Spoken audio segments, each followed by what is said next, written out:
We've all met them, the colleague who turns a simple brainstorming session into a courtroom drama where every idea must be cross-examined and they must win every point. The friend who refuses to apologize even when the evidence is undeniable. The partner who would rather let an entire evening collapse than say the 3 words that could end it. I was wrong. Being around them is exhausting. You bring facts, they bring deflection. You bring logic, they bring intensity. What should be a conversation starts to feel like combat, not a disagreement, but a standoff. And here's the part most people miss. For you, it's an argument. For them, it's survival. This isn't just stubbornness or arrogance. It's not simply about being right. Something deeper is happening beneath the surface. Something far more fragile. When they're challenged, it doesn't register as feedback or difference of opinion. It registers as threat. Today, we're not here to complain about difficult people. We're here to look directly at the psychology behind the always right personality. What drives this relentless need to win? Is it narcissism, ego, or is it a protective system built around fear and vulnerability? We'll unpack concepts like fragile ego, cognitive dissonance, and emotional intelligence. And by the end, you'll not only understand why these conversations feel so draining, but how to navigate them without losing yourself. Let's begin.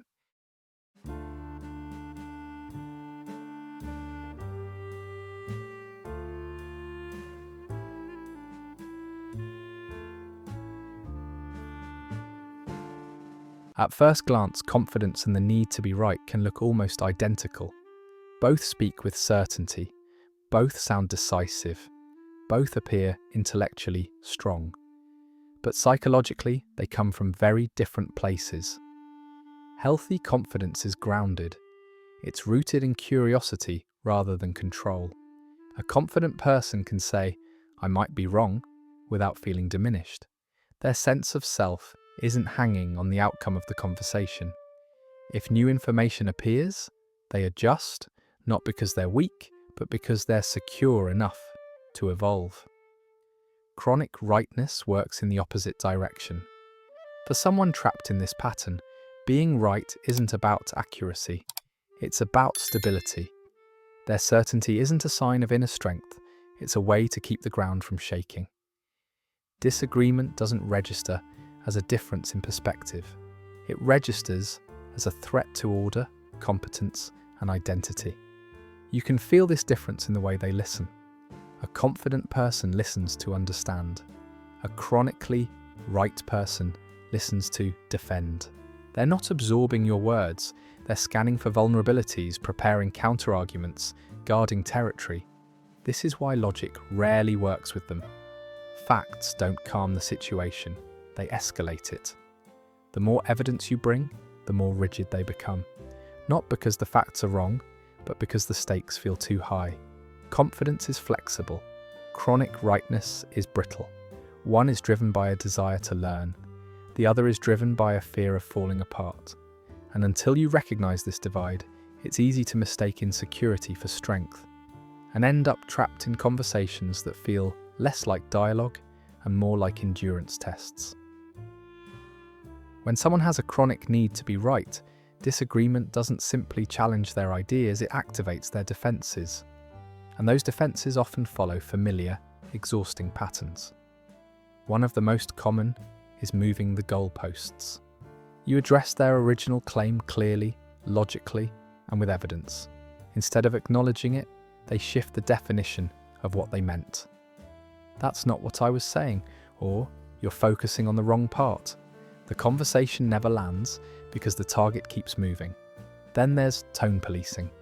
When your reasoning becomes difficult to dismiss, attention suddenly shifts away from the content and onto how you're speaking. "Why are you getting emotional?" Or, "If you weren't so aggressive, maybe I'd listen." The message is subtle but powerful. Your argument is invalid because of your tone. It leaves you questioning yourself instead of the issue. In more severe dynamics, this escalates into gaslighting, not always blatant, but quiet and destabilizing. They deny saying things you clearly remember. They rewrite sequences of events. Over time, You start replaying conversations in your head, wondering if you misunderstood, if you're overreacting, if your memory can be trusted. This is where the real damage happens. You don't just feel disagreed with, you feel unsteady, you become more cautious, you edit yourself mid-sentence, you choose silence, not because you've been convinced, but because it feels safer than continuing. And that's the function of these tactics. They're not designed to reach truth. They're designed to restore psychological control. When being right feels like survival, anything that destabilizes the narrative has to be neutralized, even if it costs connection, clarity, and trust. To understand why some people defend their opinions so fiercely, we have to look beneath the behavior and into the structure of their self-worth. Ideally, self-esteem is internal. It's the quiet sense that I am enough, even when I make mistakes, even when I'm uncertain, even when I'm wrong. But for someone with a fragile ego, self-worth is conditional. It has rules, it has requirements, and one of the most powerful requirements is competence.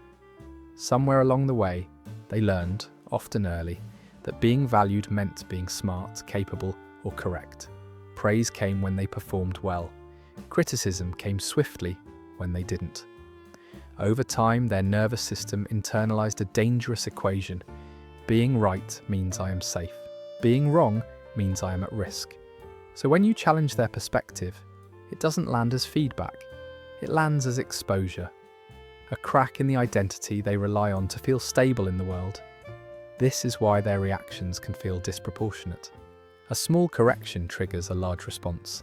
Defensiveness spikes, the body tenses, the conversation heats up. What you're witnessing isn't arrogance, it's threat response.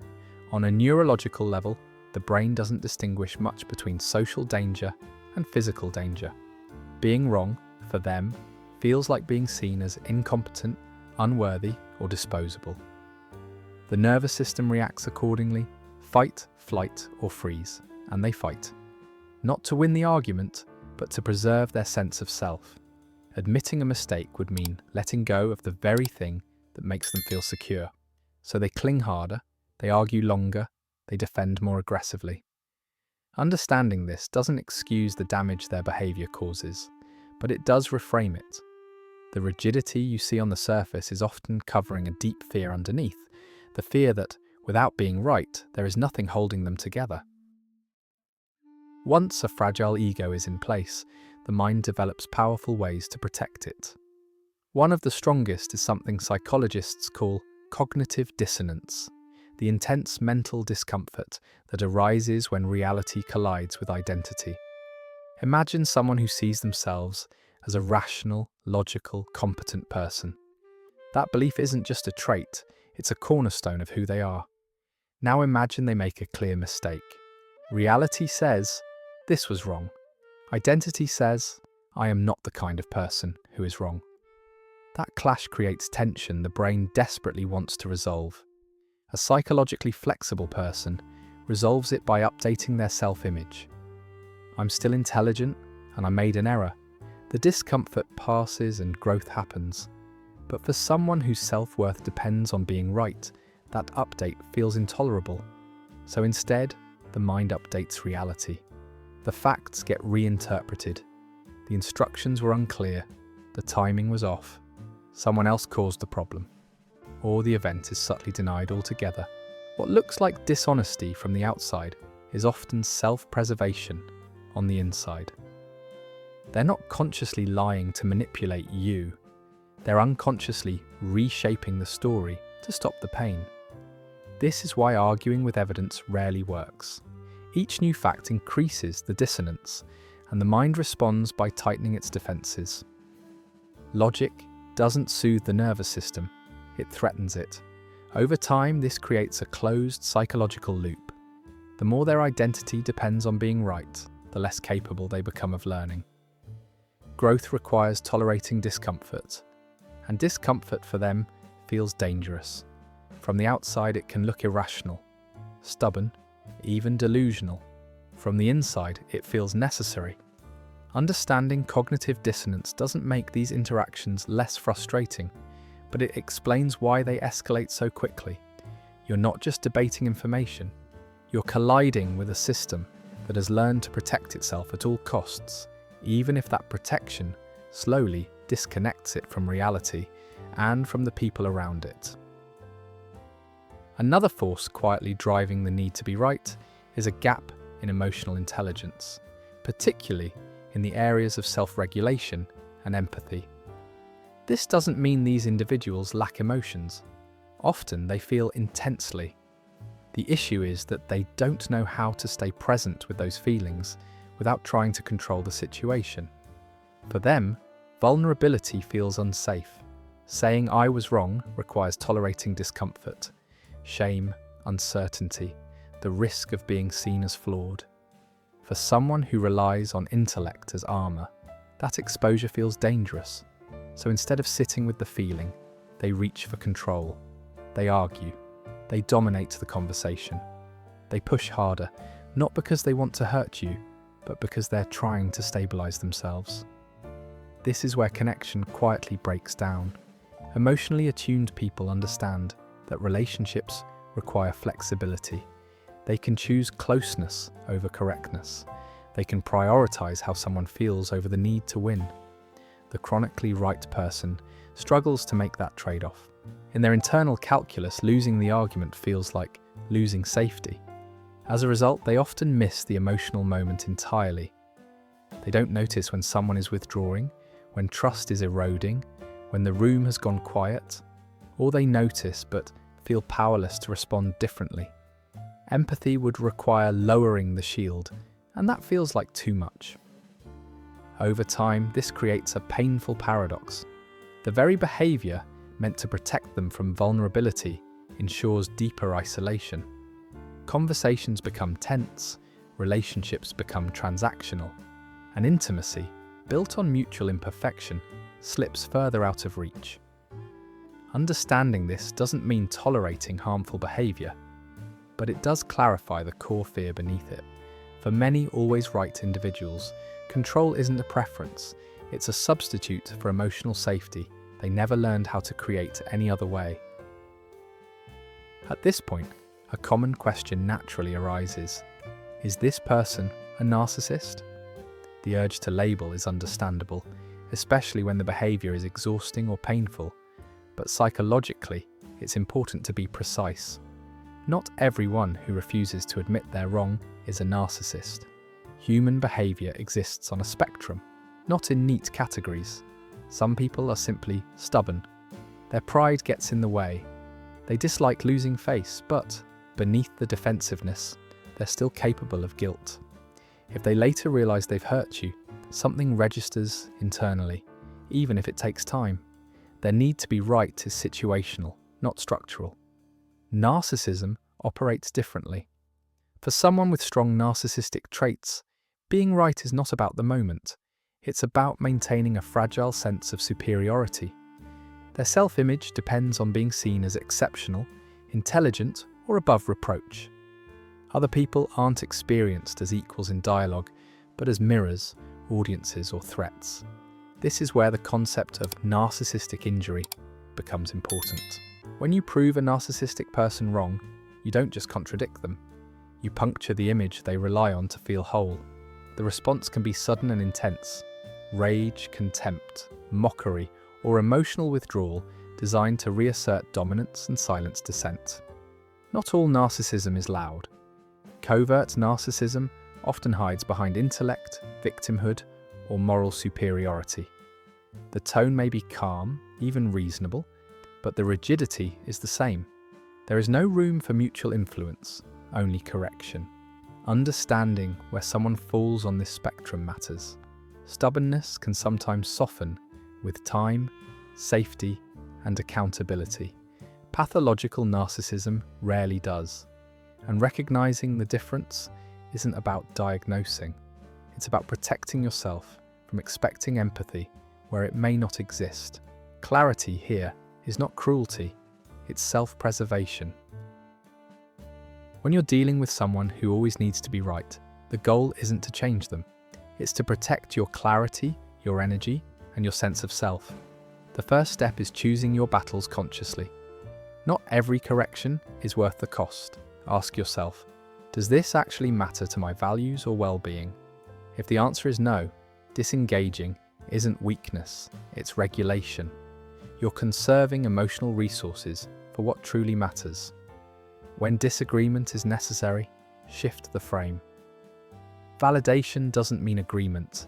It means lowering defenses, acknowledging their perspective. I see how you arrived at that. Can calm the nervous system enough to keep the conversation from escalating. You're not surrendering truth, you're creating space for it to be heard.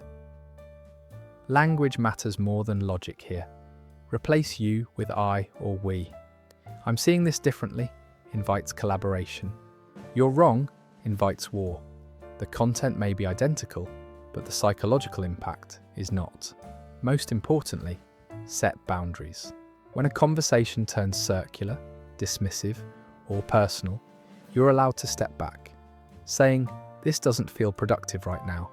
Let's pause," is not giving up. It's refusing to sacrifice yourself for a dynamic that isn't safe. And remember this, if every interaction leaves you smaller, quieter, or doubting your reality, the problem isn't your communication skills. Protecting yourself isn't selfish. It's the prerequisite for staying whole in the presence of someone who can't afford to be wrong. The greatest cost of always needing to be right is rarely paid by the person defending themselves. It's paid quietly by everyone around them. In the workplace, this need for dominance slowly suffocates collaboration. When a manager or colleague must always be correct, people stop offering ideas. They stop pointing out risks, not because they agree, but because they've learned it isn't safe to disagree. Over time, silence replaces innovation, and yes becomes the path of least resistance. What looks like confidence at the top often produces disengagement below. In personal relationships, the damage cuts deeper. Connection requires emotional safety, the sense that you can speak freely, make mistakes, and still be respected. With someone who keeps an invisible scoreboard, that safety erodes. Conversations feel transactional. Vulnerability becomes risky. So partners, friends, and family members adapt. They withdraw, not dramatically, not all at once, just enough to avoid conflict. They share less. They stop correcting. They choose peace over honesty. This is where grey rocking begins, becoming emotionally neutral, uninteresting, unresponsive, not out of coldness, but self-protection. The irony is painful. The person who insists on being right often believes others are distant because they're inferior, oversensitive, or unwilling to face truth. In reality, people aren't leaving because of disagreement. They're leaving because no one feels met. Winning every argument may preserve control, but it dissolves intimacy. Over time, the always right person finds themselves surrounded by compliance, not connection, by people who stay physically present but emotionally absent. And that is the quiet consequence of turning every conversation into a battleground. You may never lose the debate, but you slowly lose the relationship that made the conversation matter in the first place.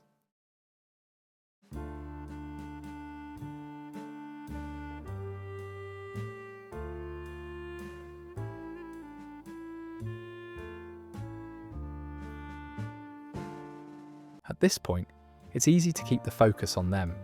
The difficult boss, the exhausting partner, the person who turns every conversation into a contest. But if we're honest, there's a quieter question worth asking. Where do we crave being right? All of us have opinions that feel personal, beliefs tied to identity, values, or pride. Moments where admitting we're wrong would bruise something tender inside. The difference isn't whether that impulse exists, it's whether we let it run the conversation. True intelligence isn't the absence of ego, it's the ability to notice when ego shows up and choose differently. The most grounded people aren't afraid of being corrected. They're curious about it. Being wrong becomes information, not humiliation. There's a strange freedom in that. When your worth isn't on the line, conversations soften. listening becomes possible. Connection replaces control. If you recognize traces of this pattern in yourself, let this be permission, not to judge, but to loosen your grip. You don't become smaller when you say, "I was wrong." You become reachable, and being reachable is what allows real relationships to exist. If this video put words to something you've experienced on either side of the conversation, you're not alone. This channel is a space for understanding the quieter psychological patterns that shape how we relate, protect ourselves, and heal. If you found this meaningful, consider subscribing. And if any part resonated with you, share your experience in the comments below. Thank you for watching.